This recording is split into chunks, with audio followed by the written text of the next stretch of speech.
So you have a tender rate and you love overlanding. You have plans to do it big on the trace and some super glamping. One idea, deep news and reviews, a podcast the first rate and here just for you. You don't have to think about it, join us and be about it. Something interesting we want to hear about it, come on let's talk about it. Welcome to Waypoint Overland's Random Waypoints podcast.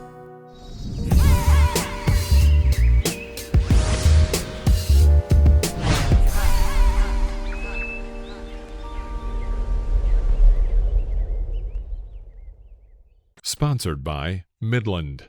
Communication for every adventure.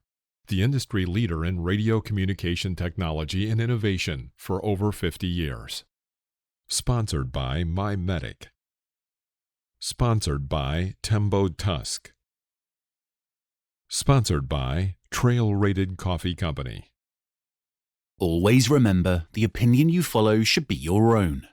Just consider the things stated here to be a second opinion from a complete stranger online. Hi, my name is Phil from Waypoint Overland, and you're listening to Random Waypoints. All right, so here we go. Welcome to another episode of the Random Waypoints podcast. We'll be doing an episode every week, so like, share, and subscribe. Hit the notification bell to make sure you don't miss an episode.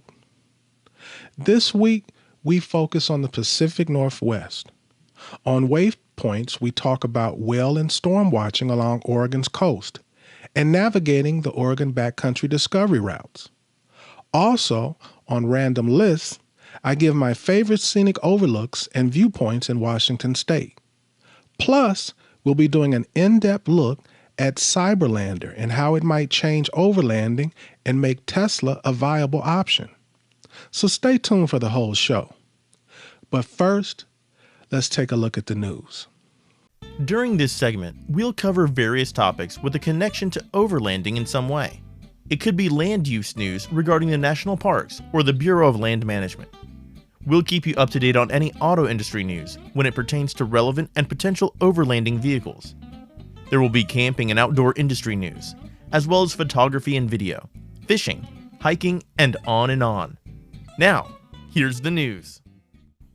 Designed for the ultimate wilderness and urban adventures, CYBERLANDR lets you take your kitchen, living room, bedroom, bathroom, and office anywhere and everywhere your Tesla Cybertruck can go. The chef's kitchen has a large tri-level sink with colander, wash bin, drying rack, and cutting board, a smart faucet with voice control, countertops with over 5 square feet of working space. An invisible induction cooktop is located underneath the countertop. The luxurious living room has home automation to effortlessly control climate and lighting by voice or app. A 32-inch 4K smart TV monitor with integrated Netflix, Prime, Apple TV, and YouTube. There's reclining, freestanding seating that can be repositioned or moved outside for the sunset, and surround sound audio for movies and streaming music. Moving on to the bedroom, seats transform into a comfortable, breathable RV queen bed. Electrochromic dimming, dual-pane windows provide the perfect blend of light and privacy. The bed sits at counter height with room underneath for 2 children or 1 adult, and an alarm system with 360-degree surveillance and motion-sensing exterior lighting lets you sleep securely. It will have a spa-inspired bathroom with radiant heated porcelain one-piece tile floor for comfort and durability. A recirculating shower with 4-stage filters, spa-style shower head with 5 flow patterns, and dry flush toilet with self-cleaning bowl. It even has a corner office with a view with Starlink satellite dish for high-speed, low-latency internet. So you can have Zoom conferences, get email and get work done, or play video games or stream movies from virtually anywhere. Wi-Fi provides wireless networking, and with Wi-Fi calling enabled on your cell phone, allows you to take cell phone calls even where you don't have cellular service. The 32-inch TV also works as a second monitor, wired or wirelessly, using Apple AirPlay. We'll keep you posted when there's more to report. A giant eagle with a big bright yellow beak has caused a stir on the East Coast. A Steller's sea eagle has been spending the winter along the upper Atlantic coast, capturing the imagination of birders across North America. Typically found along the Bering Sea west of Alaska, stellars can tip the scales up to 20 pounds. Now, that dwarfs America's national symbol, the majestic bald eagle, which tops out at a roughly 14 pounds. This bird is not only way out of its usual range, but is most likely the same individual that's been seen in North America starting in last summer of 2022. A Steller's sea eagle is a rare bird for Alaska, but occasionally one appears on the coast. In August 2020, John Parks photographed a Steller's at mile 43 on the Denali Highway in the interior of Alaska. The bird didn't stay, and it was presumed to have headed back towards the coast. Then, on March 10, 2021, a post on Facebook from Barnhart Q5 Ranch and Nature Retreat popped up with a photo of a Steller's sea eagle.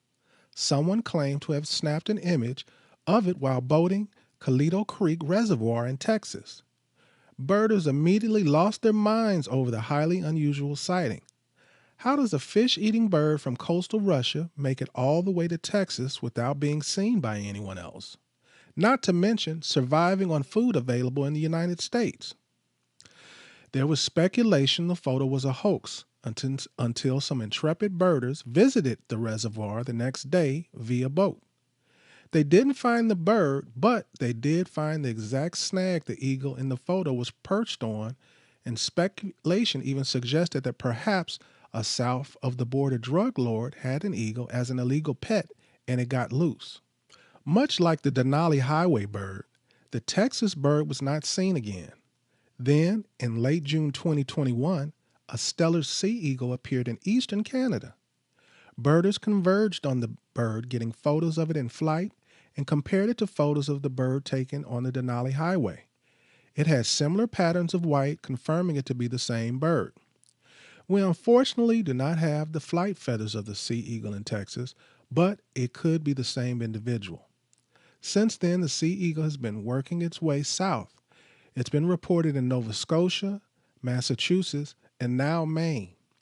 Birders in the Midwest are hoping this wanderer will find its way along the Great Lakes and work its way west. Sometimes birds get way off course. Is there some genetic component that tells them to go east for migration as opposed to south? Did he get caught in a storm? It's tough to say, but a large bird like that eats primarily fish. It pretty much occupies the same habitat as bald eagles. There are fewer than 5,000 Steller's sea eagles in the world. Even if you went to their traditional range of coastal Russia or Japan, you wouldn't find many. So long as it keeps flying in North America, birders will be on the lookout.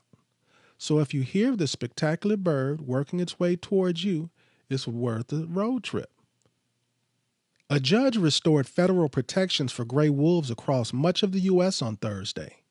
U.S. District Judge Jeffrey White in Oakland, California, said the U.S. Fish and Wildlife Service had failed to show wolf population could be sustained in the Midwest and portions of the West without protection under the Endangered Species Act.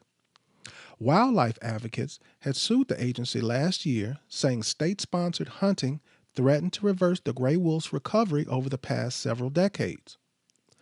The ruling does not directly impact wolves in the northern Rocky Mountains of Idaho, Montana, Wyoming, and portions of several adjacent states that remain under state jurisdiction. Federal officials had defended the rule that removed protections, arguing wolves are resilient enough to bounce back even if their numbers drop sharply due to intensive hunting. At stake is the future of a species whose recovery from near extinction has been heralded as a historic conservation success. That recovery has brought bitter blowback from hunters and farmers angered over wolf attacks on big game herds and livestock. They contend protections are no longer warranted. Wildlife advocacy groups said the judge's order would mostly immediately put a stop to hunting in Great Lakes regions where Wisconsin officials had come under criticism after a wolf hunt last year blew past the state's quota, killing 218 wolves in 4 days. Wolves once ranged most of the U.S., but were wiped out in most places by the 1930s under government-sponsored poisoning and trapping campaigns. A remnant population in the western Great Lakes region has since expanded to some 4,400 wolves in Michigan, Minnesota, and Wisconsin, and more than 2,000 wolves occupy the 6 states in the northern Rockies and Pacific Northwest. Yet, wolves remain absent across most of their historic range. Wildlife advocates argue that continued protections are needed so they can continue to extend in California, Colorado, Oregon, and other states. Since the federal wolf protections were first enacted in 1974, legal battles have been fought to remove or scale them back. Ford is planning for a major restructuring of its electric vehicle offensive with a massive budget of up to $20 billion. Bloomberg reports that Ford will utilize specific strategies that Tesla used to gain its notoriety as the EV leader, including a roadmap for vehicles launched in manufacturing planning and a sizable budget. Ford has made drastic changes to its EV leadership, including the acquisition of Doug Field, a former Tesla engineer who left the company for Apple and then left Apple for Ford in 2021. The plan has a budget of between 10 and 20 billion, giving Ford free range in terms of what its capabilities will be moving forward. One of the most crucial portions of Ford's new plan is to transition factories that are responsible for manufacturing gas-powered vehicles into EV plants. F-150 Lightning deliveries are expected to begin in the spring, and the Mustang Mach-E was the second best-selling crossover SUV in 2021, trailing only the Tesla Model Y. In related news, Ford has hired Ford Tesla engineer Alan Clark, who left the company over 12 years to oversee Ford's advanced EV development projects. At Tesla, he spent over 12 years in the company's engineering department. In January 2012, Clark was promoted to the senior manager of new program engineering, where he oversaw the engineering and development of advanced prototypes and future models at Tesla's Los Angeles Design and Engineering Center. He then moved to director of new programs engineering until leaving Tesla in January 2022. Clark confirmed the move to Ford on his LinkedIn. It was initially reported by Automotive News. Toyota appears to be exploring the idea of using manual transmission systems for modern electric vehicles, at least based on several patents with the United States Patent and Trademark Office. Toyota's manual transmission patents hint at the company's next move in the electric vehicle market. Electric vehicles function more like cars with automatic transmissions. Manual transmission systems have been difficult to bring into electric vehicles, partly due to the torque provided by the EV motors. Automatic vehicles have steadily taken over the global car market, particularly in the United States. However, manual cars are still popular around the world. In the United States, automobiles with automatic transmissions make up most of the vehicle market. However, manual transmission cars, which some refer to as stick shifts, are still popular in Europe and Asia. One of the main reasons stick shifts remain popular is because they provide a better driving experience. Manual cars provide drivers with more control over how the car operates, providing opportunities for fun and unique driving experiences on the open road. Toyota's manual transition patents appear to be for those drivers. The Japanese automaker may want to produce manual EVs to cater to drivers who enjoy being behind the wheel. On Thursday, February 10th, the United States Department of Transportation and the Department of Energy announced that nearly $5 billion will be available to build out the nation's electric vehicle charging network. The budget will be under the new National Electric Vehicle Infrastructure Formula Program. Over the next 5 years, the program will provide about $5 billion to states to develop EV charging stations. It will focus on building stations along the interstate highway system in the United States. The $5 billion fund will focus on building EV charging stations along a designated alternative fuel corridor. States must submit an EV infrastructure deployment plan to access the funds. Later this year, The U.S. government plans to announce a second grant program geared towards increasing EV charging stations in rural and underserved communities. Well, that wraps up this week's news. Now it's time for Random Lists. Random Lists is all about lists Waypoint Overland has created on an array of topics, such as top 5 national parks, top 10 trails in the United States, top 10 fill in the blank. I think you get it. Some lists will be pure fun, and others very informational. But they all will have a connection to overlanding in some way. We're very interested in hearing your suggestions for upcoming lists in the comments. Now, here's our random list. The most beautiful places in Washington are arguably some of the most beautiful places in the world, at least in my opinion. Just wait until you see the scenic overlooks and viewpoints I've picked out after visiting multiple times and doing plenty of research. If you've never been or have only explored some parts of Washington, this list is going to be for you. If you're considering planning a trip to Washington but aren't sure what to see, this list is for you too. And for those of you planning a Washington State road trip, this list is most definitely for you. I can assure you, visiting the state is more than worth your time. Washington offers so many wonderful spots for you to visit. Washington State has a piece of my heart, and I hope to share that with you through this list. So, without further ado, here are my favorite scenic overlooks and viewpoints in Washington State. First, we start with 25 Mile Creek State Park. It's on Lake Chelan. 25 Mile Creek State Park is an overlooked yet truly stunning viewpoint.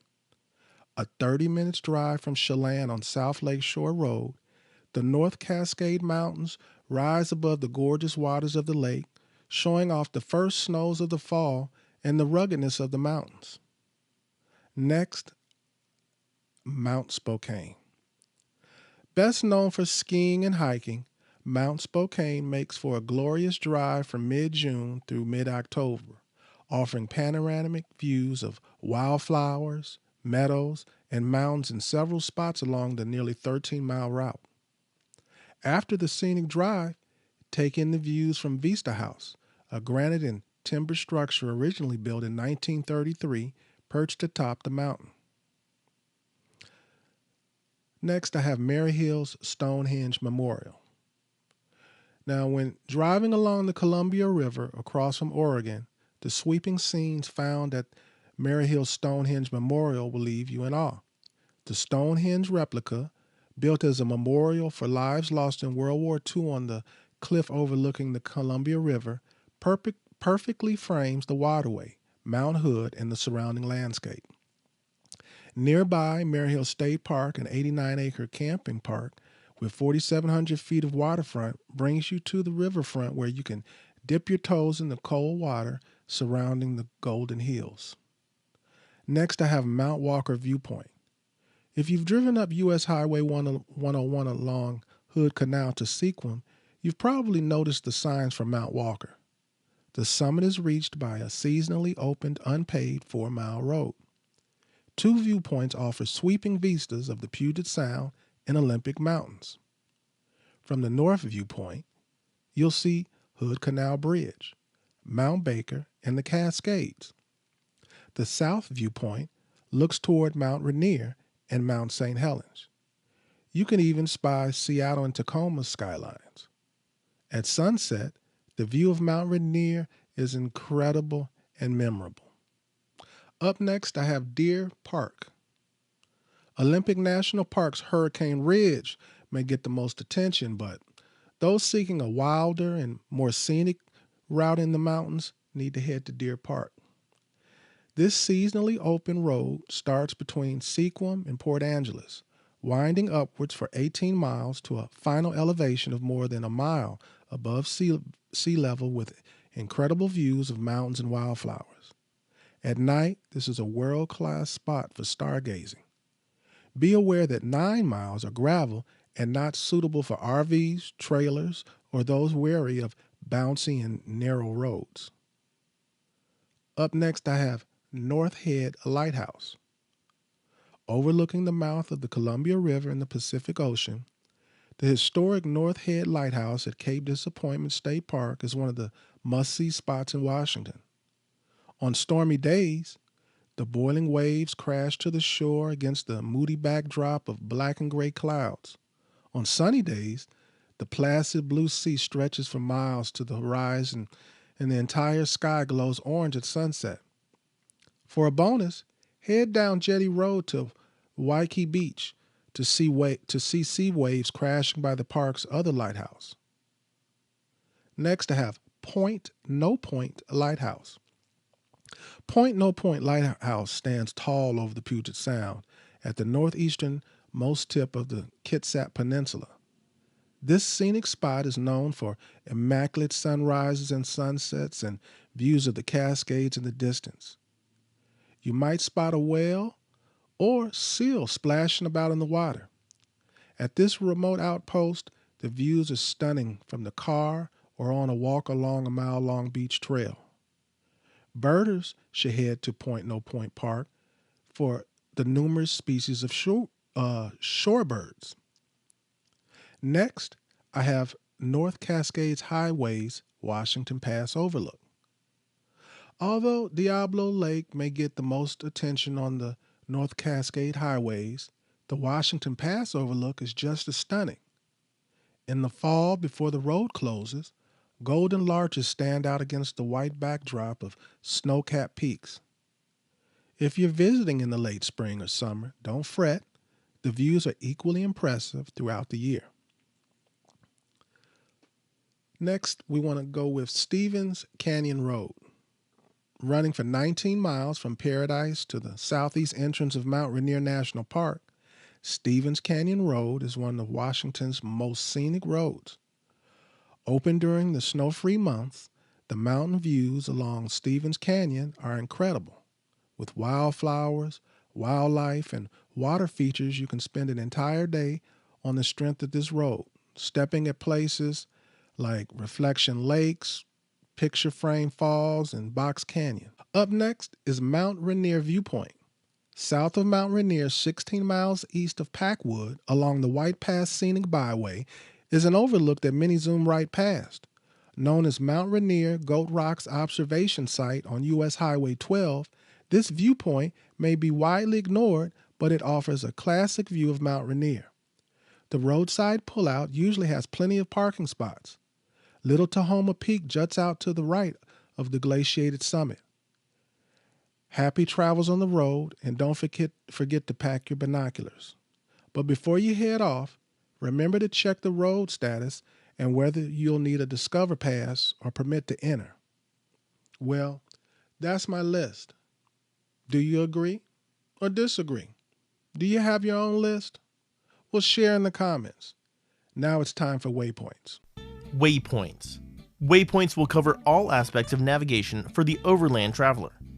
Navigation is the act or practicing of navigating, the method of determining position, course, and distance traveled. Keeping with the Pacific Northwest theme, this week on Waypoints, I'll tell you everything you need to know about whale and storm watching along Oregon's coast. The captivating 363-mile Oregon coast skirts small towns, breathtaking vistas, and must-stop spots.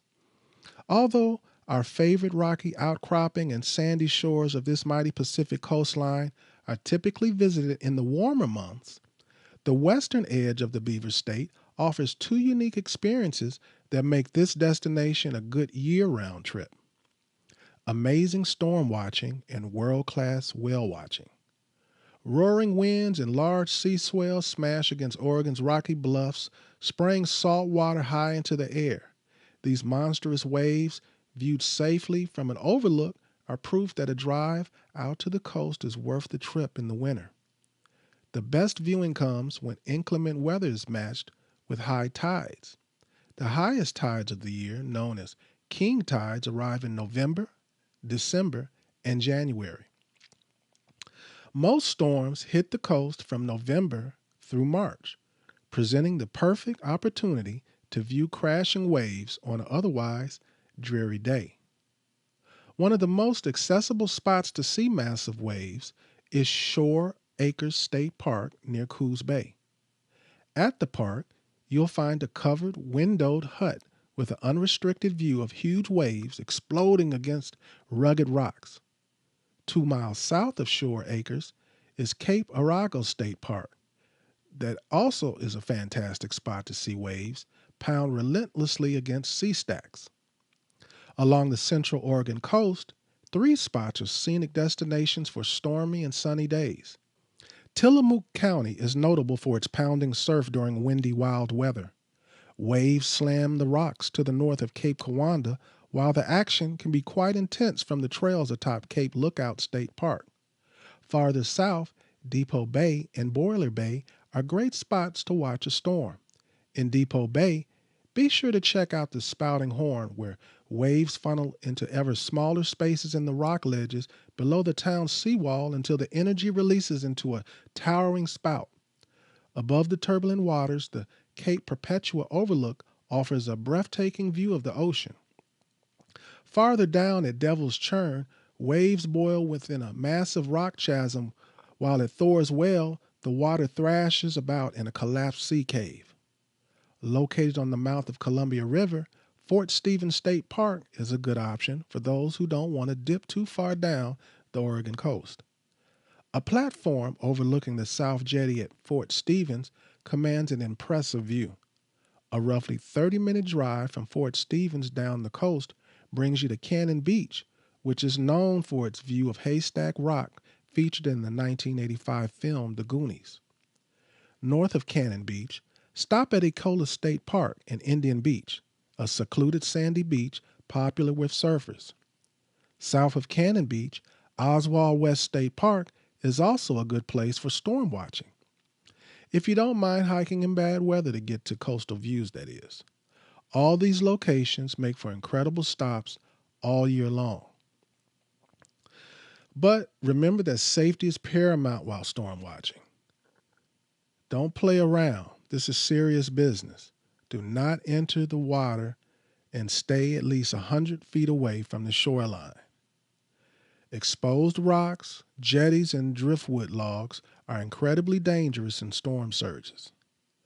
Whales can be spotted along Oregon's coast year-round, but certain months are better. From mid-December through mid-January, more than 20,000 gray whales migrate south to Mexico's Baja California peninsula. Their northern migration from late March to May marks the return of spring with sightings of blowspouts a mile or so offshore.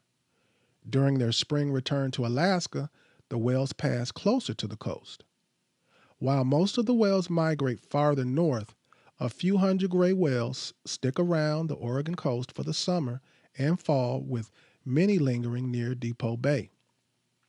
They often are spotted just 50 feet to a quarter mile offshore as they feast on shrimp found at the edge of the region's kelp beds. The Rocky Creek State Scenic Viewpoint and Boiler Bay are known for their great whale sightings. But ideal weather for spotting whales offshore is a sunny day with a flat ocean.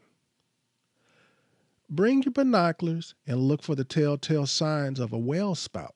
That's the best way. Look for the whale spouts. Gray whales typically surface every 20 seconds as they swim, but may stay underwater for 3 to 5 minutes when feeding. After extended periods below water, they usually blow 5 times when they surface to replenish their oxygen supply.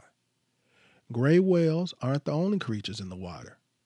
You also have, around the end of April and early May, transient orcas that swim down from the Salish Sea and beyond to feast. Harbor seals are usually born in the late spring in the Pacific Northwest, giving plenty of wildlife watching opportunities at a Viewpoint. Oregon State Park has 24 designated whale watching sites up and down the coast. The migration is celebrated twice per year in late December and late March during whale watch weeks. I highly recommend it. During the events, Volunteers are stationed at the best whale watching sites and are eager to point out passing whales and share information.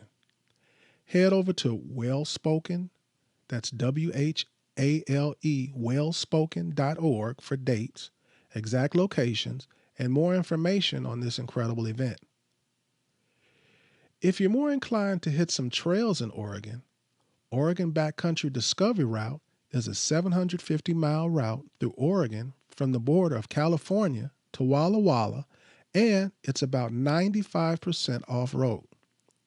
The route, which is entirely two-track or better, was created in the late 1990s by Bob and Cheryl Greenstreet of the Oregon Off-Highway Vehicle Association as a concept to promote managed trails and travel in the backcountry, and can be enjoyed by motorcyclists as well as four-wheel enthusiasts. Because of the various climate conditions, the Oregon Backcountry Discovery Route is not always a welcoming route. Snow in the passes can last into July. Desert temperatures can reach 100 degrees from June to September. The best times to take a crack are late June if the snowpack was light that year, late summer if it wasn't. When the day comes to hit the desert section, I advise to look ahead at the high temps for that day. Has it rained in the last 5 days? If it has, you can expect sticky and muddy conditions. More often than not, the official route may not be passable due to snow, closed gates, washouts, or river crossings being too deep. So, flexibility with the route and the ability to read maps and reroute around obstacles on the fly is key. The stretch along the Great Desert takes 9 hours to complete if you run the entire stretch.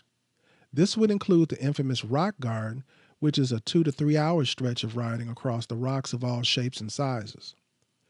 The Oregon Backcountry Discovery Route has official campgrounds and many more primitive backcountry campsites that can be found along the way. At 750 miles, 95% off-road, and many technical sections along the way, riders move along the Oregon Backcountry Discovery Route at about 100 to 150 miles a day. Most sections can't be done faster than about 25 miles per hour. And then, of course, you've got to stop and pee, eat, change your GPS route, get gas, and so on. Well, that wraps up our special Pacific Northwest episode of the podcast.